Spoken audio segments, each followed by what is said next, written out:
Assalamualaikum warahmatullahi wabarakatuh. Pada kesempatan hari ini saya akan menyampaikan hasil penelitian terkait dengan peran manajemen pendidikan Islam dalam pengembangan madrasah ibtidaiyah. Tentunya pada kesempatan hari ini, mengapa saya mengambil judul tentang peran manajemen pendidikan Islam dalam pengembangan madrasah ibtidaiyah ini, karena yang menjadi latar belakang yang pertama terkait dengan madrasah ibtidaiyah ini sangat berperan yang sangat strategis dalam pembentukan karakter dan akademik peserta didik, di mana madrasah ibtidaiyah ini tidak dapat dipisahkan dari sejarah perkembangan pendidikan Islam di tanah air, di mana lembaga ini telah berkontribusi nyata dalam mencerdaskan kehidupan bangsa sejak masa kolonial hingga era reformasi saat ini. Dan tentunya dalam menghadapi tantangan globalisasi, persaingan lembaga, dan tuntutan peningkatan mutu juga menjadi latar belakang ini yang kedua, karena tentu dalam manajemen pendidikan memegang peranan vital dalam menentukan keberhasilan suatu lembaga pendidikan, di mana manajemen pendidikan Islam juga yang efektif tidak hanya berfokus pada aspek administratif, melainkan juga mengintegrasikan nilai-nilai Islam dalam setiap proses pengelolaan lembaga. Dan tentunya nanti kita akan jelaskan bagaimana hal-hal yang mencakup tentang manajemen pendidikan Islam untuk peningkatan madrasah ibtidaiyah ini. Dan tentunya manajemen pendidikan Islam menjadi kunci pengembangan madrasah yang berkelanjutan. Karena melihat realitas di lapangan menunjukkan bahwa madrasah ibtidaiyah masih menghadapi berbagai permasalahan dalam aspek manajerial, sehingga permasalahan tersebut ini meliputi lemahnya perencanaan strategi jangka panjang, minimnya kompetensi manajerial kepada kepala madrasah dan juga tenaga kependidikan, juga adanya keterbatasan sarana dan prasarana pembelajaran sehingga rendahnya partisipasi masyarakat, dan tentu belum optimal dalam pengelolaan keuangan dan sumber daya manusia. Dari latar belakang tersebut, tentu dalam penelitian kali ini, yaitu peran manajemen pendidikan Islam dalam pengembangan madrasah ibtidaiyah, kami menggunakan beberapa metode. Yang pertama, metode yang kami lakukan yaitu jenis penelitiannya kami menggunakan pendekatan kepustakaan atau library research. Tentu penelitian kepustakaan ini adalah penelitian yang dilakukan dengan mengumpulkan, membaca, mencatat, dan mengolah data dari berbagai sumber tertulis yang relevan dengan topik penelitian.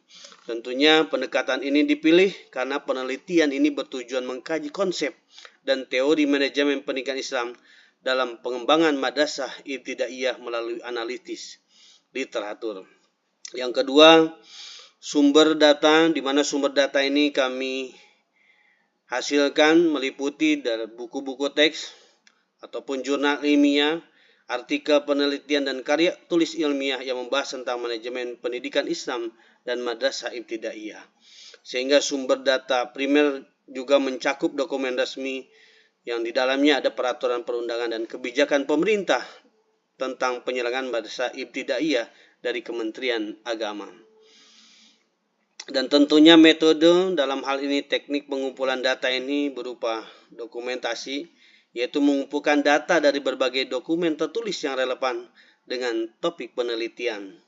Dan teknik analisis data kami menggunakan metode analisis isi atau content analysis, di mana analisis isi ini merupakan teknik penelitian untuk membuat kesimpulan yang valid dan dapat diteliti ulang dari data berdasarkan konteksnya. Tentu peneliti dalam hal ini akan mengidentifikasi, mengkategorisasi, dan menginterpretasi data yang telah dikumpulkan dari berbagai sumber literatur untuk menjawab rumusan masalah penelitian. Dan selanjutnya terkait dengan keabsahan data, kami melakukan penelitian dengan melalui beberapa cara. Yang pertama, peneliti menggunakan teknik triangulasi. Teknik triangulasi sumber, yaitu membandingkan dan mengecek informasi yang diperoleh dari berbagai sumber literatur yang berbeda. Tentu peneliti dalam hal ini memastikan bahwa data yang digunakan berasal dari sumber yang kredibel dan dapat dipercaya. Yang kedua, peneliti juga melakukan pengecekan kecukupan referensi dengan memastikan bahwa literatur yang digunakan cukup representatif dan mencakup berbagai perspektif tentang topik yang diteliti. Dan juga menambahkan dalam kehabisan data, peneliti juga melakukan peer debriefing, di mana mendiskusikan hasil temuan penelitian bersama pembimbing atau ahli di bidang manajemen pendidikan untuk memperoleh masukan dan kritik yang membangun. Tentu langkah-langkah inilah kami meningkatkan keabsahan dan kualitas data penelitian supaya dapat terjaga dengan baik.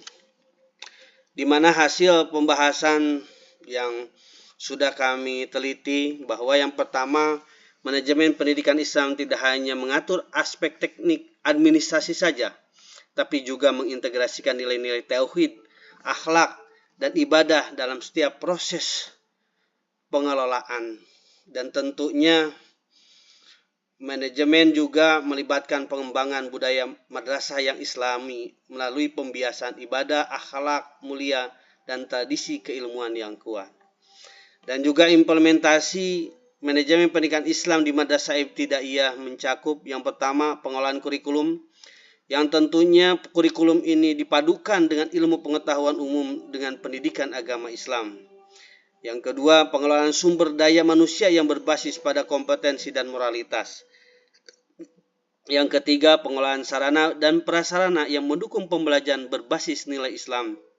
Dan terakhir, pengembangan budaya madrasah yang islami melalui proses pembiasan ibadah, akhlak mulia, dan tradisi keilmuan yang kuat. Tentu, keberhasilan manajemen pendidikan Islam di Madrasah Ibtidaiyah sangat bergantung pada pemahaman mendalam tentang filosofi pendidikan Islam dan kemampuan menerapkan dalam konteks modern.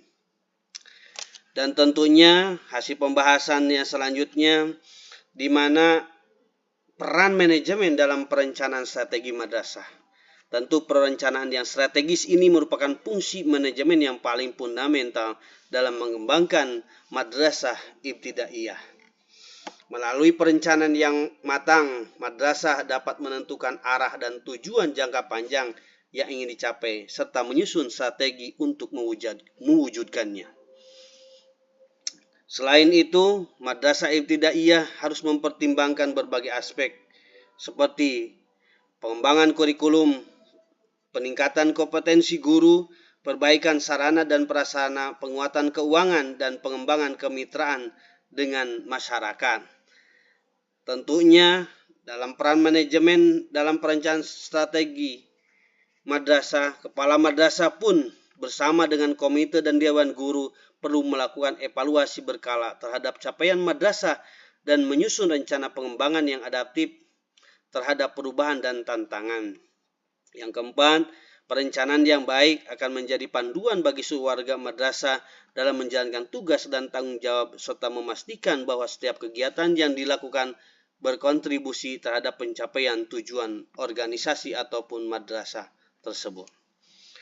Selanjutnya, dalam hal manajemen sumber daya manusia di madrasah ibtidaiyah, tentu sumber daya manusia ini merupakan aset yang paling berharga dalam pengembangan madrasah ibtidaiyah. Karena manajemen sumber daya manusia yang efektif mencakup berbagai proses dari mulai rekrutmen, menyeleksi sumber daya manusianya, penempatan yang sesuai dengan tupoksi dan juga latar belakang pendidikannya, pengembangan, pembinaan, dan evaluasi kinerja guru dan tenaga kependidikan. Tentunya pengembangan kompetensi guru dan tenaga kependidikan menjadi prioritas penting dalam manajemen sumber daya manusia di madrasah ibtidaiyah. Hal ini dapat dilakukan melalui program pelatihan, workshop, seminar, studi banding, dan pendidikan lanjutan yang terencana dan berkelanjutan. Dan 4, dari segi manajemen sumber daya manusia yang mencakup penciptaan iklim kerja, sehingga sumber daya manusia ini memberikan suasana yang kondusif, memberikan pemberian motivasi dan mengembangkan sistem karir yang jelas sehingga guru dan tenaga kependidikan merasa dihargai dan termotivasi untuk memberikan kontribusi terbaik untuk madrasah ibtidaiyah. Dan selanjutnya, hasil pembahasan dalam aspek manajemen kurikulum dan pembelajaran. Tentu manajemen kurikulum merupakan salah satu aspek krusial dalam pengembangan madrasah ibtidaiyah karena kurikulum menjadi acuan utama dalam proses pembelajaran. Di samping itu, manajemen kurikulum meliputi perencanaan, pengorganisasian, implementasi, dan evaluasi kurikulum yang mencakup pengembangan silabus, rencana pelaksanaan pembelajaran, pemilihan metode dan media pembelajaran, serta penilaian hasil belajar. Dari aspek manajemen kurikulum dan pembelajaran, di madrasah ibtidaiyah, kurikulum harus mampu mengintegrasikan mata pelajaran umum dengan pendidikan Islam secara harmonis sehingga menghasilkan pembelajaran yang holistik dan bermakna bagi peserta didik. Setelah itu tentu harus ada evaluasi. Evaluasi dalam kurikulum dilakukan untuk mengetahui sejauh mana efektivitas dan efisiensi pelaksanaan kurikulum serta dampaknya terhadap pencapaian tujuan pembelajaran.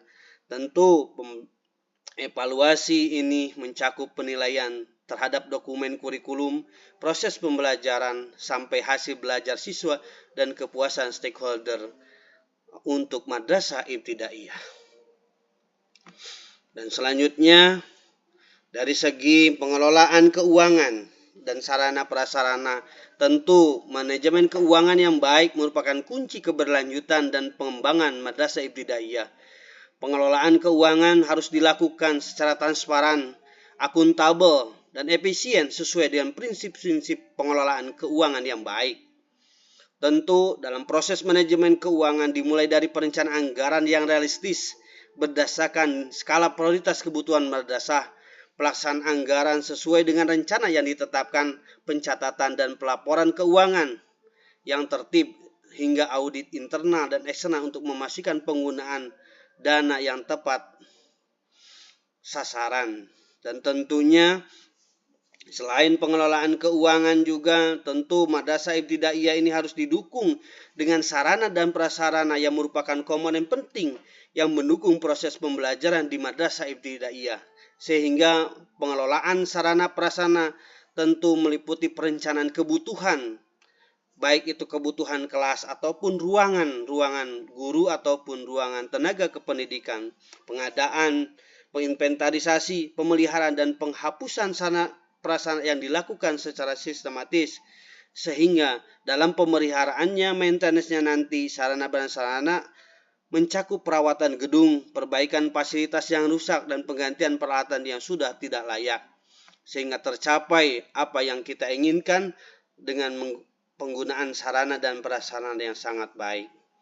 Dan juga selain kita sampaikan baik itu masalah keuangan, sarana prasarana, masalah kurikulum, masalah sumber daya manusia, tentu ada masyarakat, ya.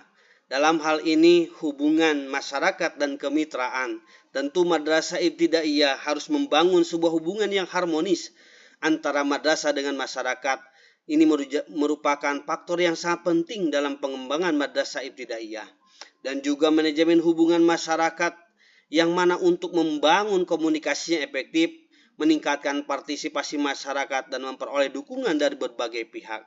Sehingga madrasah perlu membentuk sebuah komite yang melibatkan perwakilan dari orang tua, tokoh masyarakat, dan alumni untuk menjaga mitra dalam pengembangan madrasah. Sehingga melalui komite inilah madrasah dapat menampung aspirasi, saran, dan kritik dari masyarakat, serta melibatkan mereka dalam pengambilan keputusan strategis. Madrasah juga perlu aktif mempromosikan program dan prestasinya melalui berbagai media agar masyarakat mengetahui dan mempercayai kualitas pendidikan yang diberikan, sehingga keterlibatan masyarakat dalam pengawasan dan evaluasi penyelenggaraan pendidikan akan mendorong madrasah untuk terus meningkatkan akuntabilitas dan kualitas layanan. Setelah kita menyampaikan terkait dengan hubungan masyarakat dan kemitraan, tentu mempunyai tantangan dan strategis pengembangan madrasah ibtidaiyah ini. Tantangan yang pertama meliputi persaingan dengan sekolah dasar umum yang semakin ketat, keterbatasan sumber daya manusia yang berkualitas, minimnya pembiayaan pendidikan, serta terbatasnya sarana dan prasarana, dan rendahnya daya tarik masyarakat madrasah di mata masyarakat. Yang kedua, strategi yang dapat kita lakukan antara lain meningkatkan kualitas manajemen melalui pelatihan kepemimpinan bagi kepala madrasah, mengembangkan kurikulum yang inovatif dan responsif terhadap kebutuhan zaman, meningkatkan kompetensi guru melalui program pengembangan profesi berkelanjutan, memperbaiki dan melengkapi sarana dan prasarana pembelajaran, serta mengoptimalkan pemanfaatan teknologi dalam pembelajaran. Yaitu yang keduanya strategi, di mana strategi pengembangan juga harus mencakup penguatan branding atau promosi madrasah agar masyarakat lebih mengenal dan mempercayai kualitas pendidikan yang ditawarkan. Dan tentu madrasah perlu membangun citra positif melalui prestasi akademik dan non-akademik siswa, program kegiatan yang menarik, serta pelayanan yang sangat memuaskan. Akhir kata, tentu dalam manajemen pendidikan Islam berperan vital dalam kemajuan madrasah. Kepemimpinan kepala madrasah menjadi faktor penentu keberhasilan, dan yang ketiga diperlukan strategi komprehensif dan berkelanjutan menghadapi tantangan zaman. Itu yang bisa saya sampaikan terkait peran manajemen pendidikan Islam dalam pengembangan madrasah ibtidaiyah. Terima kasih. Akhir kata, Assalamualaikum warahmatullahi wabarakatuh.